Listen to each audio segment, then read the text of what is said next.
अब मेरी भाई बहन नाराज हो जाएंगे।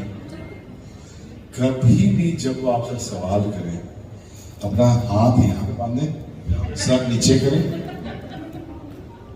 जो आप करते भी हैं, तो आगे से जवाब नहीं देना। वो कहें कि क्या, वो अगर आखिर से पूछते हैं कि क्या ये बात ठीक है, आपने कहा जी ठीक है। अगर वो कहें ये ऐसा ही है, आपके जी बिल्कुल ऐसा ही। वो कहें अगर दिन है तो दिन है, रात है तो रात है। लेकिन अगर आपने जवाब न दिया तो वो फ्रस्ट्रेट हो जाएंगे।